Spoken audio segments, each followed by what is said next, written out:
जितनी लंबी चादर उतने पैर पसारो। बादशाह अकबर के दरबारियों को अक्सर यह शिकायत रहती थी कि बादशाह हमेशा बीरबल को ही बुद्धिमान बताते हैं, औरों को नहीं। एक दिन बादशाह ने अपने सभी दरबारियों को दरबार में बुलाया और 2 हाथ लंबी 2 हाथ चौड़ी चादर देते हुए कहा, इस चादर से तुम लोग मुझे सिर से लेकर पैर तक ढक दो तो मैं तुम्हें बुद्धिमान मान लूंगा। सभी दरबारियों ने कोशिश की किंतु उस चादर से बादशाह को पूरा न ढक सके। सिर छिपाते तो पैर निकल आते, पैर छिपाते तो सिर चादर से बाहर आ जाता। आड़ा तिरछा लंबा चौड़ा हर तरह से सभी ने कोशिश की किंतु सफल न हो सके। अब बादशाह अकबर ने बीरबल को बुलाया और वही चादर देते हुए उन्हें ढकने को कहा। जब बादशाह लेटे तो बीरबल ने बादशाह के फैले हुए पैरों को सिकोड़ लेने को कहा। बादशाह ने पैर सिकोड़े और बीरबल ने सिर से पांव तक चादर से ढक दिया। अन्य दरबारी आश्चर्य से बीरबल की ओर देख रहे थे। तब बीरबल ने कहा, जितनी लंबी चादर उतने ही पैर पसारो। बीरबल अकबर का दरबारी कैसे बना? बादशाह अकबर मुगल काल के जाने माने प्रसिद्ध बादशाह माने जाते थे।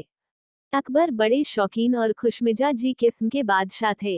एक बार की बात है कि बादशाह अकबर का जन्म दिवस नजदीक आ रहा था।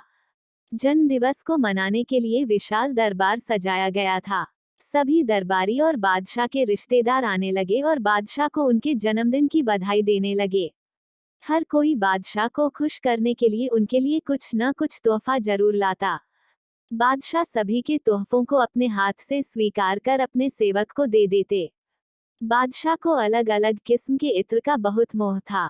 बादशाह अपने मन ने आस दबाए थे कि अभी तक कोई विशेष इत्र नहीं आया।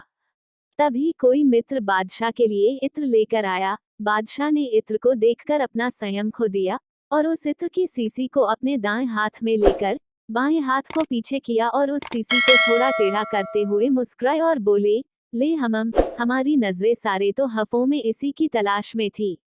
इतने में इत्र की एक बूंद नीचे गिर गई। गिरती हुई बूंद ठीक बादशाह के सामने थी।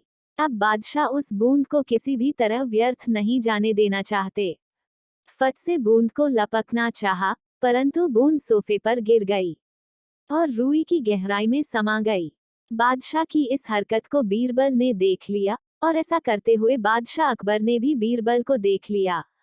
बादशाह फटाक से अपने मूल चरित्र में आए। बादशाह रात भर सोए नहीं, इस बात को लेकर कि बीरबल उनके बारे में क्या सोचेगा। सारी रात बादशाह बाएं हाथ को सर के नीचे और दाएं हाथ से दाढ़ी को सहलाते रहे और सुबह इसका हल निकालने का निश्चय किया। ऐसा विचार कर बादशाह सो गए। सुबह उठते ही बादशाह ने अपने 5-10 सेवकों को बुलाया और हुक्म दिया कि जाओ अपने महल में जितना भी इत्र हैं सारे इत्र को एक हौद में डाल दो। हुक्म पाकर सारे नौकर झटाक से सारे महल को छानबीन कर फटाक से सारे इत्र को हौद में डाल दिया। फिर बादशाह ने सारे मंत्रिमंडल को दरबार में इकट्ठा किया ताकि सभी लोग अकबर की महानता को समझ सके। फिर बादशाह ने एक गुहार लगाई कि बादशाह अकबर के दरबार से जिस किसी को जितना चाहिए उतना इत्र ले जाए। ऐसा करके बादशाह ये दिखाना चाहते थे कि वो इत्र की एक बूंद तो क्या, पूरे हौद की कुर्बानी देने को तैयार हैं। बीरबल को ये सब समझ से आ गया और भांप लिया कि हो न हो कल की घटना का ही नतीजा है। बीरबल से रहा नहीं गया और पूछ लिया, जहांपनाह ये सब किस लिए?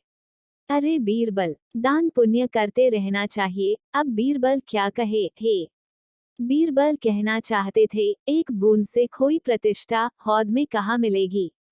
लेकिन बीरबल चुप रहे और मन में मुस्कुराकर बादशाह के काम की तारीफ करने लगे।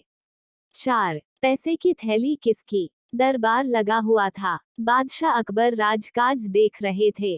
तभी दरबान ने सूचना दी कि 2 व्यक्ति अपने झगड़े का निपटारा करवाने के लिए आना चाहते हैं।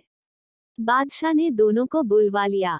दोनों दरबार में आ गए और बादशाह के सामने झुककर खड़े हो गए। कहो क्या समस्या है तुम्हारी? बादशाह ने पूछा। हुजूर, मेरा नाम काशी है, मैं तेली हूँ और तेल बेचने का धंधा करता हूँ और हुजूर यह कसाई है। इसने मेरी दुकान पर आकर तेल खरीदा और साथ में मेरी पैसों की भरी थैली भी ले गया। जब मैंने इसे पकड़ा और अपनी थैली मांगी तो यह उसे अपनी बताने लगा। हुजूर, अब आप ही न्याय करें। जरूर न्याय होगा। अब तुम कहो, तुम्हें क्या कहना है? बादशाह ने कसाई से कहा, हुजूर मेरा नाम रमजान है और मैं कसाई हूँ। हुजूर, जब मैंने अपनी दुकान पर आज मांस की बिक्री के पैसे गिनकर थैली जैसे ही उठाई, ये तेली आ गया और मुझसे ये थैली छीन ली। अब उस पर अपना हक जमा रहा है। हुजूर, मुझ गरीब के पैसे वापस दिला दीजिए। दोनों की बातें सुनकर बादशाह सोच में पड़ गए। उन्हें समझ नहीं आ रहा था कि वह किसके हाथ फैसला दें। उन्होंने बीरबल से फैसला करने को कहा। बीरबल ने उससे पैसों की थैली ले ली और दोनों को कुछ देर के लिए बाहर भेज दिया। बीरबल ने सेवक से एक कटोरे में पानी मंगवाया और उस थैली में से कुछ सिक्के निकालकर पानी में डाले और पानी को गौर से देखा। फिर बादशाह से कहा, हुजूर, इस पानी में सिक्के डालने से तेल जरा सा भी अंश पानी में नहीं उभार रहा है। यदि यह सिक्के तेली के होते तो यकीनन उन पर सिक्कों पर तेल लगा होता और वह तेल पानी में भी दिखाई देता। बादशाह ने भी पानी में सिक्के डाले, पानी को गौर से देखा और फिर बीरबल की बात से सहमत हो गए। बीरबल ने उन दोनों को दरबार में बुलाया और कहा, मुझे पता चल गया है कि यह थैली किसकी है। काशी, तुम झूठ बोल रहे हो, ये थैली रमजान कसाई की है। हुजूर, ये थैली मेरी है। काशी एक बार फिर बोला। बीरबल ने सिक्के डले पानी वाला कटोरा उसे दिखाते हुए कहा, यदि ये थैली तुम्हारी है तो इन सिक्कों पर कुछ न कुछ तेल अवश्य होना चाहिए, पर तुम भी देख लो। तेल तो अंश मात्र भी नजर नहीं आ रहा है।